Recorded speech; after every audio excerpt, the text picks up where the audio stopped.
Saludamos a todos los hermanos que nos acompañan en este estudio de la palabra del Señor, que estamos estudiando el libro de Josué. Aquí a la iglesia de Capilla, que estamos presentes los hermanos, y también hermanos que nos siguen también a través del Facebook. Y vamos a estar compartiendo, llegamos al capítulo 6 del libro de Josué. Les invito a abrir sus Biblias allí. Y este capítulo 6 del libro de Josué es un pasaje que tiene mucha riqueza en el contenido, ¿no?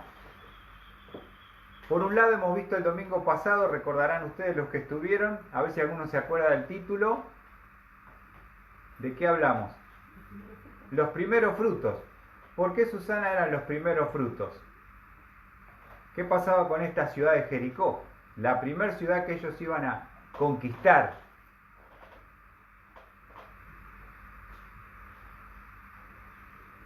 ¿Se acuerdan? Claro, exactamente. Todo lo que era de valor, oro, plata, bronce, hierro, era para el Señor. Ellos no podían tocar nada, porque lo primero debe ser para la honra, para la gloria, para el reconocimiento de Dios. Por eso hablamos de los primeros frutos, ¿no?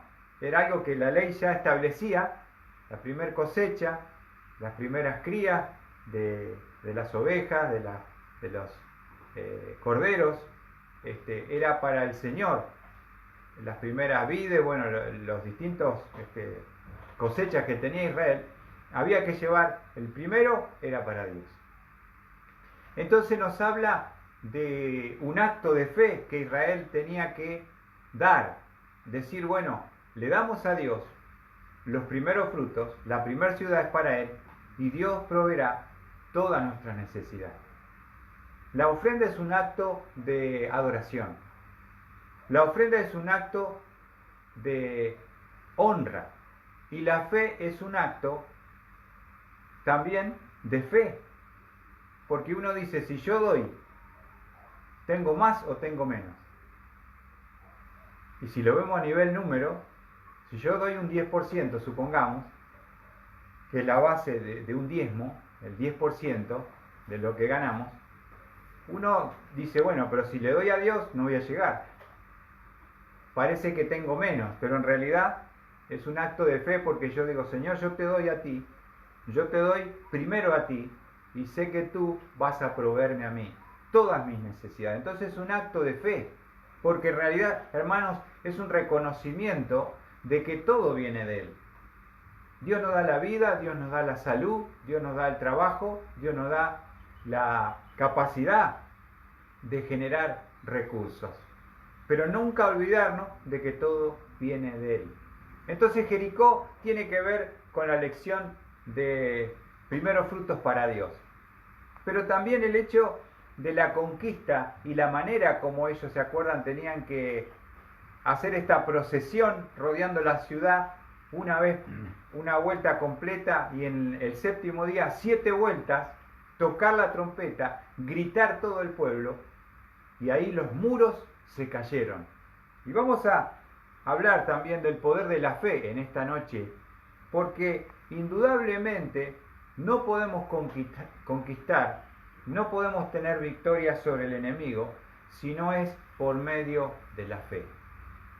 Y eso es lo que pasó. Vamos a ver lo que dice allí en la carta a los Hebreos, si ustedes me acompañan, porque justamente lo pone dentro de los actos de fe de Hebreos capítulo 11, este magnífico capítulo que nos habla de la fe.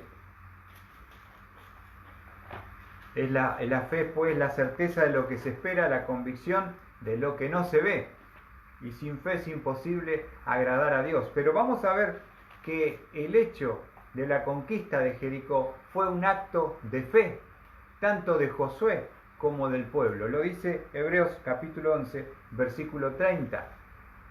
Hebreos 11, versículo 30. Dice la palabra de Dios: por la fe cayeron los muros de Jericó después de ser rodeado por 7 días. Lo vuelvo a leer. Por la fe cayeron los muros de Jericó después de ser rodeados por 7 días. ¿Por qué cayeron los muros? Dice Hebreos, por la fe, exactamente.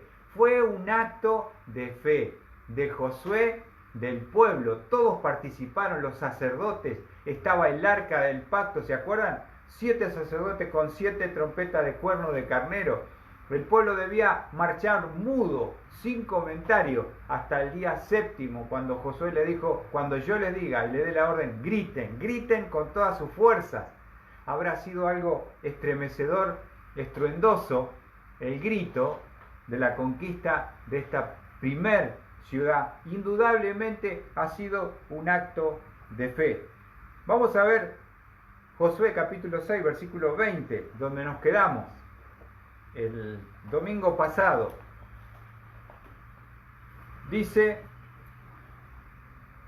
Josué 6:20, entonces el pueblo gritó y los sacerdotes tocaron las trompetas, y sucedió que cuando el pueblo oyó el sonido de la trompeta, el pueblo gritó a gran voz y la muralla se vino abajo. Y el pueblo subió a la ciudad, cada hombre derecho hacia adelante, y tomaron la ciudad. Cuando cayeron los muros, que eran completamente de ladrillo, quedó una explanada para poder trepar y para poder invadir y para poder entrar. Fue quitada esa protección que tenía Jericó, esos tremendos muros. Imagínense lo que fueron reducidos a escombros por el poder de Dios, pero también por el paso de fe del pueblo y del líder. No podemos conquistar si no es por medio de la fe. Y sin fe, recuerden Hebreos 11:6, nos dice la palabra, es imposible agradar a Dios. Así que la conquista de Jericó, la primera ciudad, por un lado es un primer fruto, es una ofrenda a Dios, es entender el principio de que Él debe ser honrado y Él debe ser el primero en mi vida. Pero también es un acto de fe. Y por fe andamos, no por vista, ¿no? Nos dice Pablo. Y verdaderamente, hermanos, si nosotros hoy, en este siglo XXI, no nos estamos moviendo por fe, no vamos a agradar a Dios y poder saber que Él es tan real como todas las cosas que nos rodean son reales. Poder ver a ese Dios invisible, experimentar esa provisión maravillosa, ese poder sobrenatural de Dios en nuestra vida. Debemos poder practicarlo y vivirlo por medio de la fe.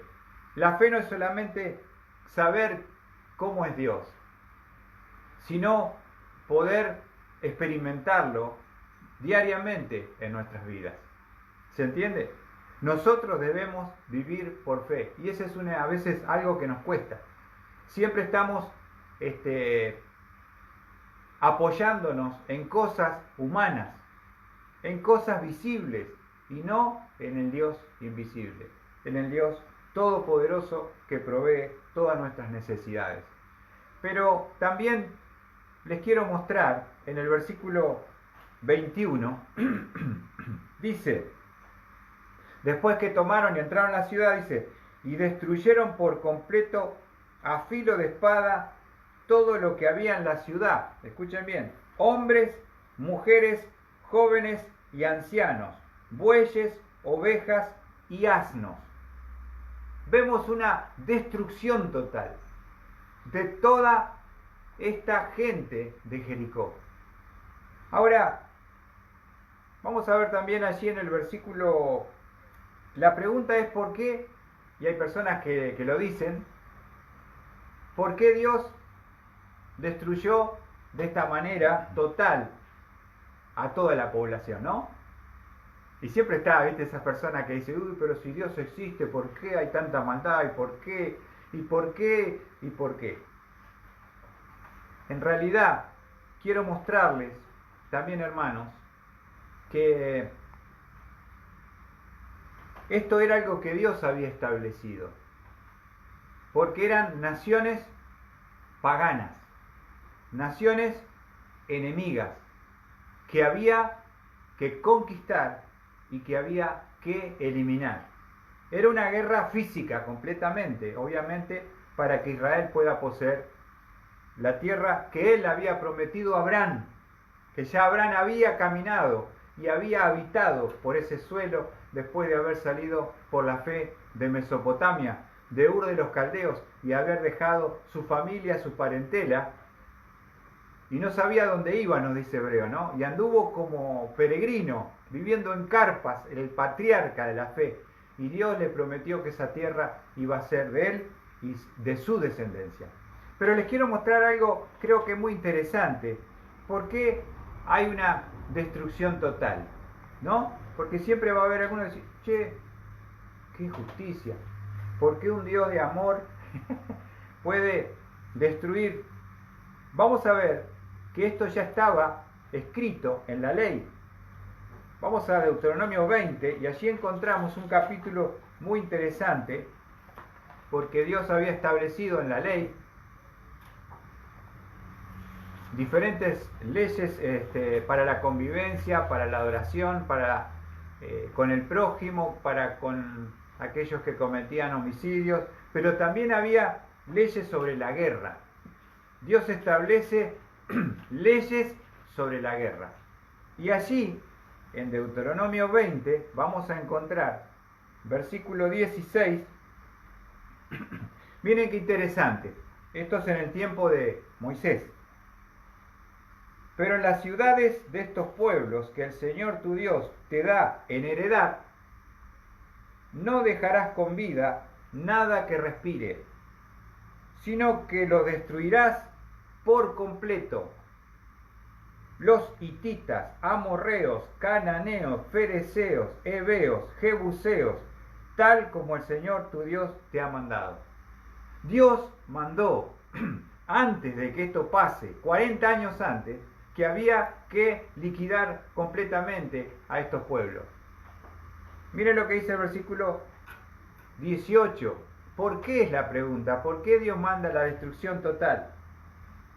Para que ellos no os enseñen a imitar todas las abominaciones que ellos han hecho con sus dioses y no pequéis contra el Señor vuestro Dios. Hay una razón.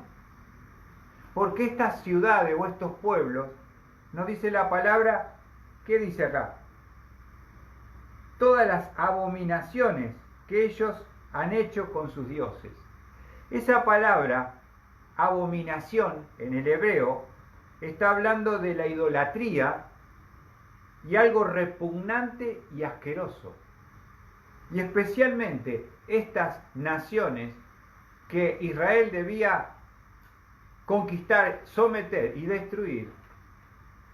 Claramente lo vamos a ver también allí en Éxodo 23. No era algo nuevo, sino algo que ya Dios había establecido como mandato.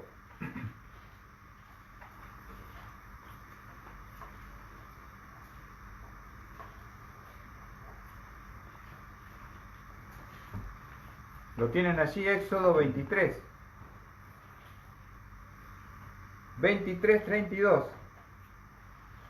y 33. 32 y 33. Vamos a ver entonces que ellos tenían que destruirlo. ¿Para qué? Para que ellos no les enseñaran esa abominación, esa asquerosidad repugnante de su idolatría, porque eran naciones que verdaderamente practicaban cualquier tipo de cosas que se te pueden ocurrir, diabólicas, satánicas, sacrificio de niños, animales a Satanás. O sea, eran realmente naciones completamente que estaban entregadas al poder del enemigo, al diablo. Fíjense lo que dice Éxodo 23, 32.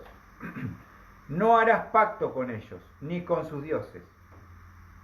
Ellos no habitarán en tu tierra, no sea que te hagan pecar contra mí, porque si sirves a sus dioses, ciertamente esto será tropezadero para ti.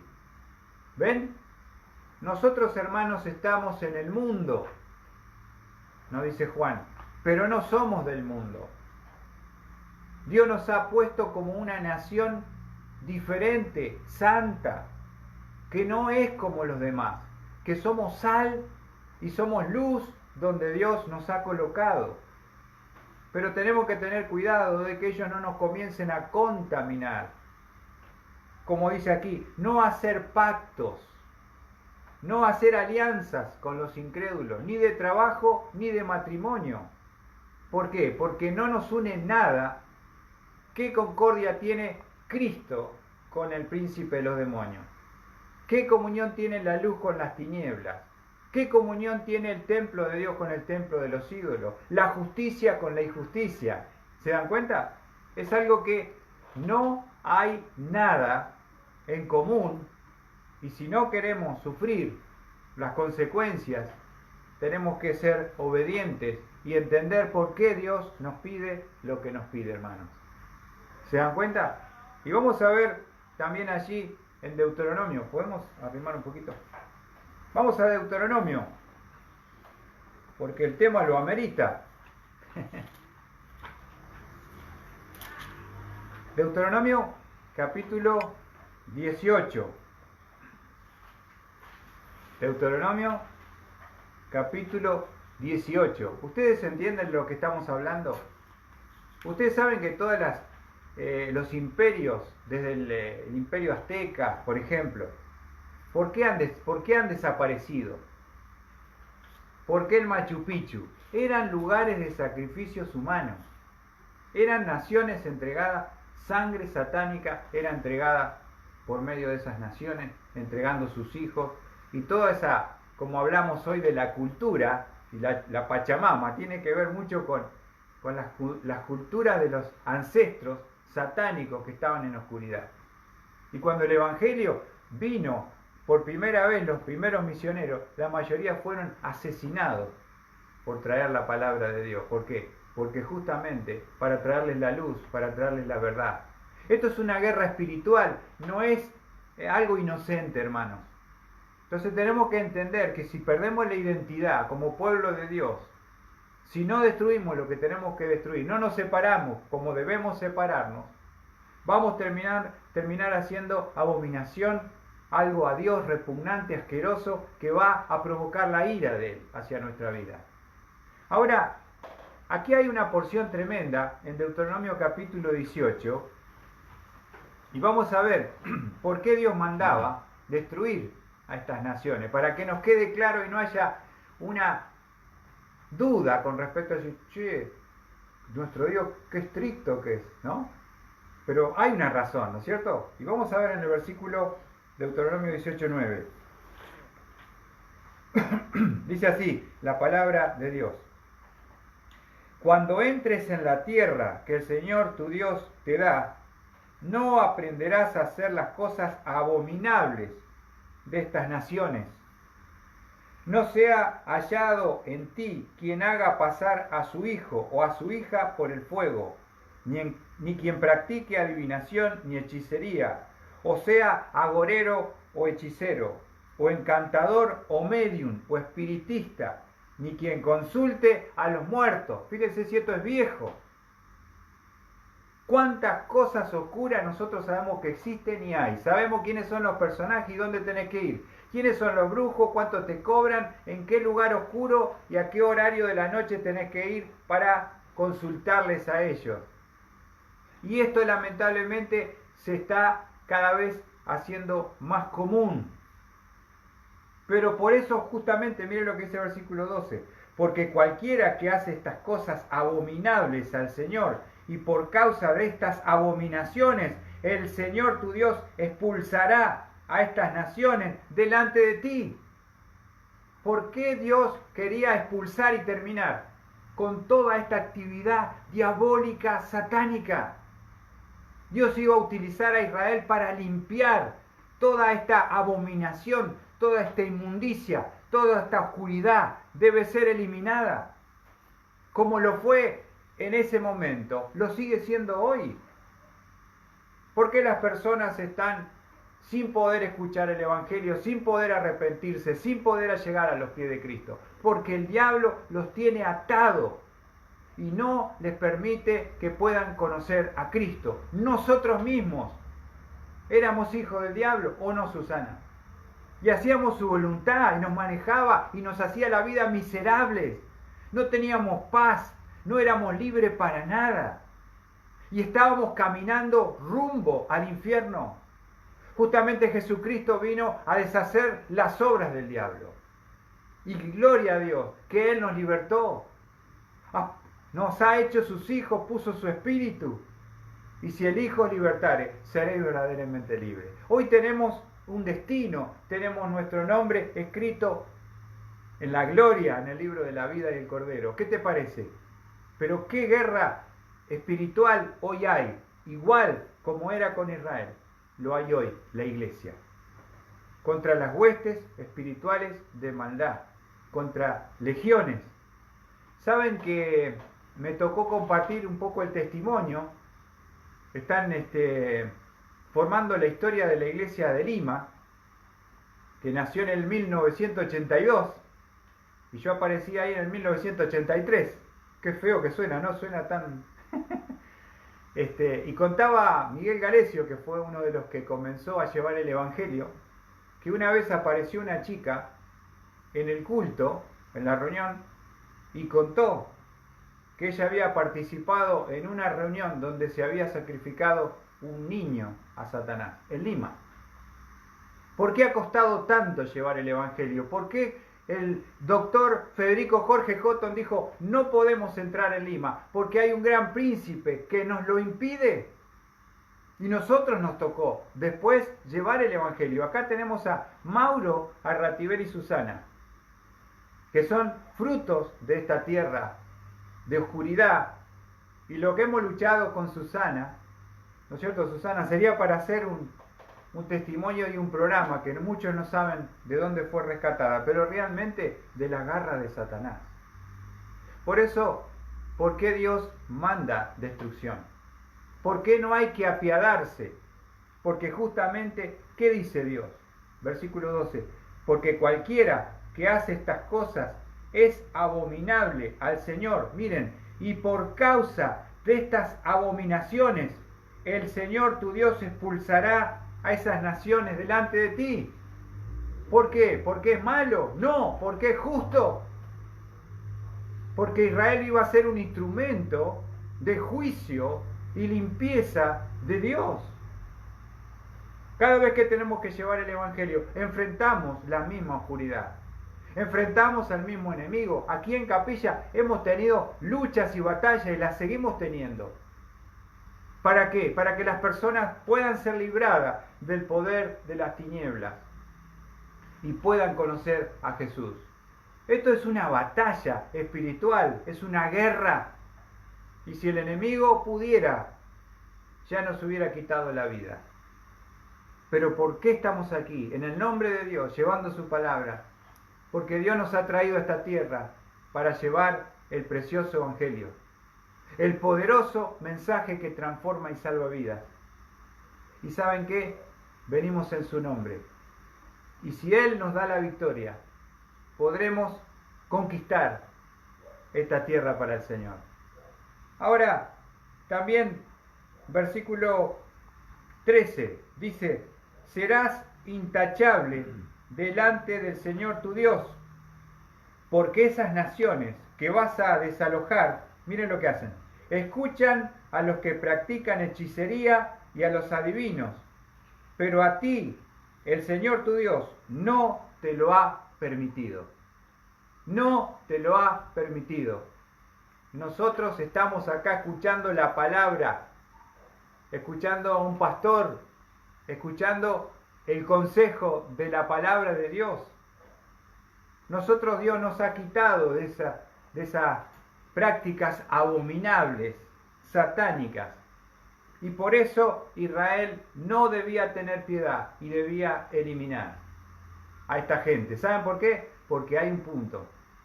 Uno puede haber estado en este camino pero tiene que haber arrepentimiento. Tiene que haber arrepentimiento. Miguel Galesio, lo digo como testimonio, formamos parte del grupo de evangelismo en San Martín en el año 81 y éramos nuevitos, jóvenes nuevitos, recién que empezamos en la iglesia. Y él empezó a formar un ejército de soldados para llevar el evangelio. Galesio, con ese fuego evangelístico, nos contagió y empezamos a salir a llevar la palabra bendita, el evangelio glorioso. Ahora, ¿saben que Galesio salió de la Galería del Diablo? Él tiene un libro que se llama Yo escapé de la Galería del Diablo. Él era brujo, él trabajaba para Satanás y 7 veces estuvo a punto de quitarse la vida. La última, que se corta las venas y cae en un hospital ahí en Zárate, alguien le viene a hablar del amor de Cristo. Y Galesio fue librado y escapó de la Galería del Diablo. Y lleva el evangelio con tantos años. No conozco otro hombre que tenga tanta pasión por los perdidos, pero ¿saben por qué? Porque él sabe lo que es haber estado del lado de las tinieblas y de la oscuridad. Entonces, esto no es un juego, la iglesia. Esto no es una reunión. Esto es una guerra, hermano. Y ahí estaban. O sos vos o son ellos. O vos sos diferente o te separás, o vas a ser abominable y vas a ser aborrecido y vas a ser disciplinado por el Señor. Entonces tenemos que tener cuidado, porque Dios de esta manera quiere un pueblo separado, santo, para cumplir sus planes y sus propósitos en este mundo. Ahora, ¿entendemos un poco por qué Dios mandó la destrucción total? ¿Ven? Porque estos no eran nene de mamá. Estos eran hijos de Satanás. Y estos practicaban toda la inmundicia y oscuridad que Dios aborrece y abomina. Y Dios no ha cambiado, ¿eh? No es que Dios es más aceptable. Y hoy estamos en la misma batalla, como lo estuvo Josué. Volviendo a Josué, capítulo 6. Josué, capítulo 6, versículo 24. Y prendieron fuego a la ciudad y a todo lo que en ella había. Solo pusieron en el tesoro de la casa del Señor la plata, el oro, los utensilios de bronce y de hierro. Eso era para Dios. Despojarlo al diablo y dárselo para la gloria de Dios. Eso iba a ser consagrado, el anatema. Era algo dedicado, consagrado para el uso exclusivo de Dios. Vos no podías tocar nada, porque esto era lo que Dios había establecido como principio y como mandamiento, ¿no? Los primeros frutos, ¿para quién eran? Para honrar el nombre de Dios. Justamente, ¿se acuerdan que Jericó, yo estaba estudiando la palabra hebrea y significa fragante aroma? Fragante aroma. ¿Saben, hermano, una cosa que quiero destacar de esta iglesia de Capilla del Señor? Que a pesar de la pandemia, los hermanos han seguido ofrendando fielmente su diezmo para Cristo. No hemos tenido que decirle, hermano, no te olvides de Dios. Hermanos, no se olviden del Señor. Y eso es algo que habla bien de ustedes. Porque ustedes tienen bien en claro quién es Dios y quién nos da todas las cosas. Cuando hay otras iglesias que yo me he enterado, han dejado, como ya no hay reuniones, dejaron de ofrendar. Y la iglesia está en rojo. Y los misioneros no tienen ni para comer. ¿Por qué? Porque han dejado esos primeros frutos de darlos a Dios. Fíjense un versículo que dice Filipenses, Pablo, que era un hombre de Dios y servía a Cristo, muchas veces tenía sustento, otras veces no, a veces tenía poco, a veces tenía mucho. Filipenses capítulo 4, una de las iglesias que participó en el sostenimiento de Pablo fue los Filipenses, capítulo 4, versículo 18.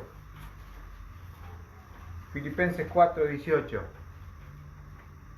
Dice, pero lo he recibido todo y tengo abundancia. Estoy bien abastecido, habiendo recibido de Epafrodito lo que habéis enviado. Esta ofrenda que le hicieron llegar a Pablo, miren cómo la describe Pablo. Fragante aroma, sacrificio aceptable, agradable a Dios. Anotalo en tu Biblia. ¿Cómo es la ofrenda para Dios que yo entrego los primeros frutos? Fragante aroma. ¿Qué significa, Jericó? Fragante aroma. Esta era la oportunidad que Israel tenía de lo primero que iba a poseer esta ciudad, entregársela al Señor. Era un acto de obediencia, de amor, de adoración, de fe, y que podía llegar todo esto que se recolectó de la ciudad cuando fue devastada, destruida y quemada. Todo era para el tesoro del Señor. ¿Y quién debe ser honrado en primer lugar? Nuestro Dios. No solamente con nuestros bienes, con nuestra vida. Porque lo más importante que tenemos es nuestro corazón. Y es lo que Dios quiere de nosotros. Y a veces nos cuesta amarle como Él se merece, obedecerle como Él se merece, ser separados como tenemos que ser separados del mundo. Estamos pero no somos. Yo pensaba en todo esto que nos ha envuelto a todos de la muerte de Maradona, ¿no? Y el mundo está triste, ¿no? En general, en todas las canchas. Pero pensaba también en un concepto, en algo que el Señor dijo antes de ir a la cruz.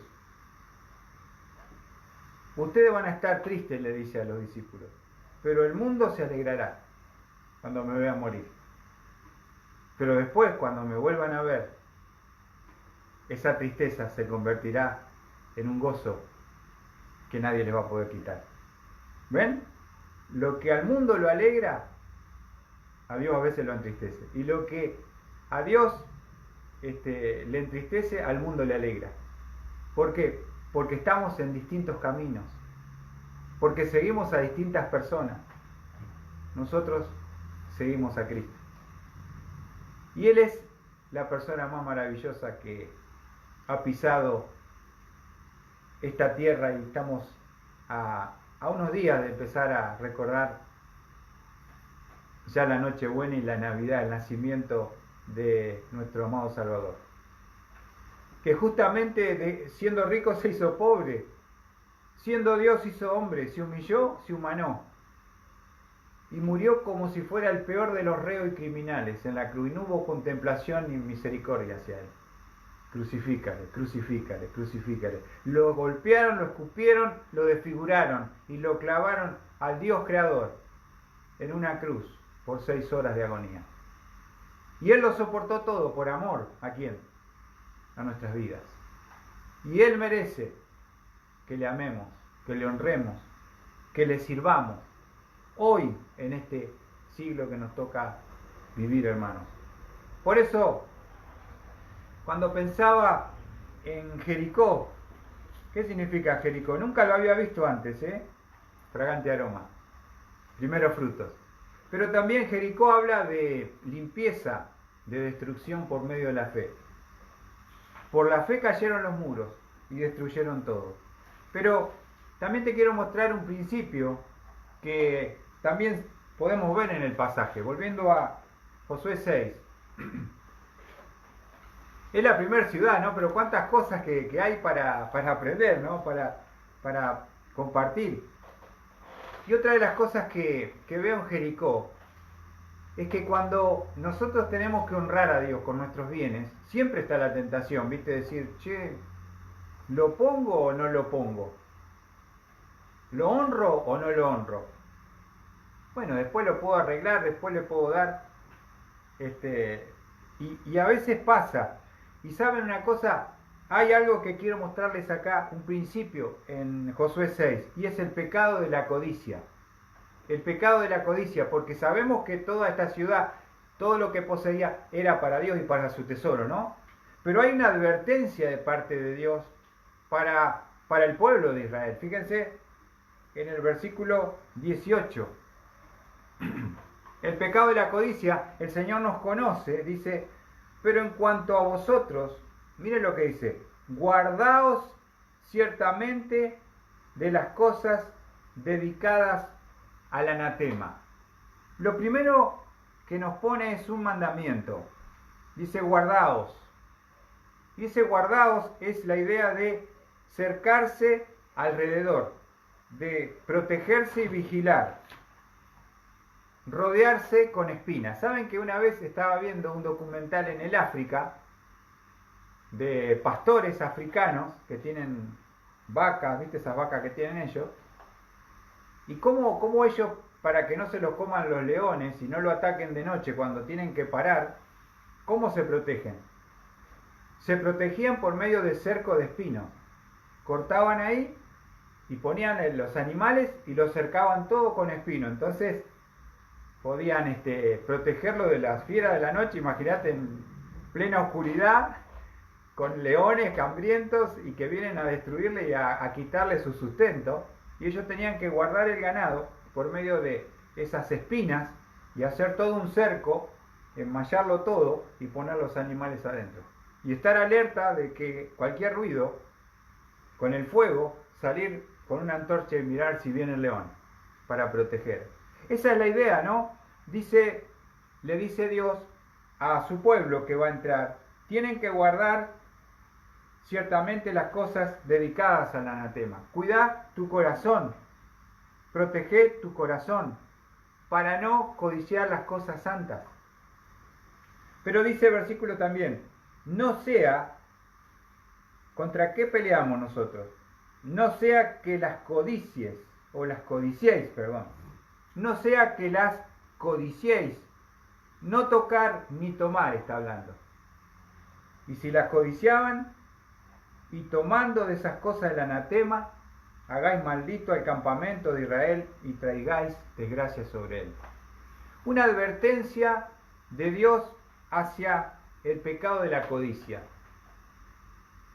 Y así como Israel lo tenía, porque imagínense que ellos vienen de un desierto, tienen la misma pilcha, la misma vestidura, las mismas sandalias por 40 años, no habían ido al shopping todavía. Ahora de repente entras a una ciudad y vos ves oro, ves plata, ves unos vestidos espectaculares de Ricky Sarkani, ¿no? Todo. Y vos decís, y Dios dice, tengan cuidado porque pasaron de no tener nada a ver abundancia. Pero acuérdense que esto es mío, no lo pueden tocar. Cuiden su corazón perverso, como dice Jeremías 17:9, que tenemos un corazón engañoso y perverso. ¿Quién lo conocerá?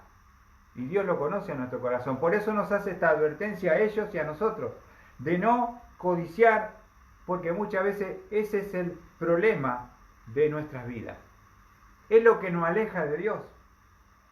Empezamos a caer en un sistema mundano, materialista, de codicia, que te enseña a que no estés conforme nunca con lo que tenés, que siempre hay algo más nuevo y mejor, y te van bombardeando y fogoneando para que lo compres. Tenelo ya, fíjate ya, ¿no?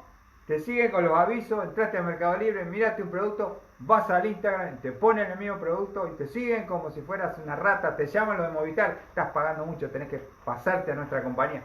Bombardeado, ¿para qué? Para que la codicia nos haga olvidar de nuestro Dios. Fíjense, hermanos, 1 Timoteo, ya en el Nuevo Testamento, ¿cómo hemos aprendido en esta pandemia también de qué cosas ya no son tan importantes y necesarias, hermano, ¿no? ¿Podemos vivir sin shopping? ¿Sí? ¿Podemos vivir con la misma ropa? La otra vuelta estaba con una señora que tiene una tienda y le digo, ¿cómo anda? Y más o menos, dice. ¿No se vende? No, dice, porque la verdad que como la gente no sale, ¿para qué quiere ropa? Y claro, no tenés que ir a dónde estrenarla, ir al baile, al boliche, ¿dónde vas con la ficha nueva, no? Y tenía razón. Entonces estamos con la ropa, hemos aprendido también, ¿no? Que son cosas fundamentales y que no. Y dice Pablo a Timoteo, fíjense hermanos, 1 Timoteo 6:6. Dice, pero la piedad, en efecto, es un medio de gran ganancia cuando va acompañada de contentamiento. Esto debe ser un distintivo de cristiano, estar contento con lo que tiene. Porque nada hemos traído al mundo, así que nada podemos sacar de él. ¿Ven? Es una verdad, ¿no? Como dice Job, desnudo salí del vientre de mi madre, desnudo volveré allá. Lo dijo después de haber perdido todas sus cosas materiales. Y era un hombre rico. Y si tenemos qué comer y con qué cubrirnos, con eso estaremos contentos. Con eso estaremos contentos. ¿Por qué? Pero los que quieren enriquecerse caen en tentación y lazo y en muchos deseos necios y dañosos que hunden a los hombres en la ruina y en la perdición. ¿Ven? Y esta es la tentación del mundo y del diablo y de la carne, la codicia. Dios le dice, tengan cuidado cuando entren y vean cosas porque se las van a querer guardar para ustedes. No le roben a Dios porque van a traer maldición, muerte y desgracia sobre el campamento. Clarito, ¿no? Nosotros somos iguales. Nos gustan las cosas. Queremos tener más. Versículo 10. Porque la raíz de todos los males es el amor al dinero, por el cual, codiciando algunos, se extraviaron de la fe y se torturaron con muchos dolores. Raíz de todos los males, dice Pablo a Timoteo, a un pastor, es el amor al dinero. Ahí arranca todo el problema nuestro. La gente humilde, la gente pobre que no sabe que hay tantas cosas, es feliz, ¿no? Juega con una pelota de trapo, se divierte con cosas simples, ¿no? Pero hoy viste que tenés tantas cosas, una juguetería, hay unas cosas que no sabemos que existían, que valen 1.000.000 de pesos cada cosa, y que cada vez los chicos se conforman, quieren más, quieren lo último, y ya si le traes algo así medio baratieli, ya te lo tiran por la cabeza. Porque es una generación que se va criando con la codicia, desconforme y sin gratitud. Pero tenemos que tener cuidado nosotros, los cristianos, de no caer en esto. Ahora, volviendo a 1 Timoteo, y termino con este concepto. Primero Dios le dice, hay un pecado que pueden ustedes caer. ¿Cuál es? El pecado de la codicia. Ahora yo les quiero dar un principio. ¿Cómo pueden tener la victoria sobre la codicia? Y es impresionante porque Dios primero te advierte, pero también te protege, para que no caigamos en la codicia. Y fíjense cuál era la protección de Dios para no caer en el pecado de la codicia, de las cosas santas y sagradas que eran de Él. Lo encontramos, fíjense allí en la protección de Dios, Josué 6:5, dice la palabra de Dios, y sucederá que cuando toquen un sonido prolongado con el cuerno de carnero y cuando oigáis el sonido de la trompeta, todo el pueblo gritará a gran voz y la muralla de la ciudad se vendrá abajo. Eso ya lo hemos visto, pero miren lo que dice el versículo al final. Entonces el pueblo subirá, cada hombre derecho hacia adelante. Cada hombre subirá, ¿cómo? Derecho hacia adelante. ¿Esto qué le está diciendo? ¿Dónde viene la tentación y la codicia? Cuando entras a mirar para los costados. Venís mirando así, está con la codicia. Y si codiciás, vas a tomar. Y si tomás, vas a pecar. Todo entra por los ojos, los deseos de los ojos, los deseos de la carne y la vanagloria de la vida, ¿no? No provienen del Padre, sino del mundo. Y eso es la misma forma como Dios quería proteger a su pueblo. Tenían que ir derecho hacia adelante. No miren a la derecha, no miren a la izquierda. Y también en el versículo 20, fíjense lo que dice. Entonces el pueblo gritó y los sacerdotes tocaron las trompetas, y sucedió que cuando el pueblo oyó el sonido de la trompeta, el pueblo gritó a gran voz, la muralla se vino abajo y el pueblo subió a la ciudad, cada hombre derecho hacia adelante. y tomaron la ciudad. Cuando nosotros estamos enfocados en lo que tenemos que hacer, no vamos a tener tiempo de estar mirando al costado y codiciando, porque ahí podemos nosotros caer como podía caer Israel. Si ellos obedecían el mandamiento, Dios nos protege para que no seamos codiciosos y caigamos. Pero si no lo hacemos, había un riesgo. Dios dice, tienen un corazón perverso ustedes, como lo tenemos nosotros, dice Jeremías. ¿Cómo no caer en la codicia? Fíjate tu vista, mirá hacia adelante. No mires a los costados. Fíjense Josué 1.7. ¿Cuál era la clave del éxito para el líder? Josué 1.7 dice, solamente sé fuerte y muy valiente. Cuídate de cumplir toda la ley que Moisés, mi siervo, te mandó. No te desvíes de ella, ni a la derecha, ni a la izquierda, para que tengas éxito donde quiera que vayas. Y terminamos con Proverbios, capítulo 4. Dios nos está dando una protección en este tiempo para no caer en la codicia. Proverbios capítulo 4. Capítulo 4 de Proverbios, versículo 25. ¿Lo tienen allí? Miren tus ojos hacia adelante y que tu mirada se fije en lo que está frente a ti. Fíjate en el sendero de tus pies y todos tus caminos serán establecidos. No te desvíes a la derecha ni a la izquierda, aparta tu pie del mal. Dios nos enseña dónde mirar, qué mirar y dónde no mirar. ¿Por qué? Porque sabe que tenemos un perverso y codicioso corazón. Cuando empezamos a mirar al mundo, lo que hacen, lo que tiene el vecino, lo que compró el otro, te empieza a picar y te empieza a dar envidia y bronca, y si yo también tengo que tener, yo también tengo que cambiar, yo también. Y empezamos con la codicia y podemos caer de la gracia de Dios. Raíz de todos los males es el amor al dinero, los cuales, codiciando a algunos, se extravieron de la fe y fueron traspuestos de mucho dolor. Hermano, ¿cuántas cosas tenemos en este capítulo 6 de Josué? Hemos hablado del poder de la unidad. Juntos conquistaron por la fe. Los primeros frutos, todo para Dios. El pecado de la codicia, una advertencia, y la protección de Dios. Hay que fijar los ojos hacia adelante y no mirar hacia los costados.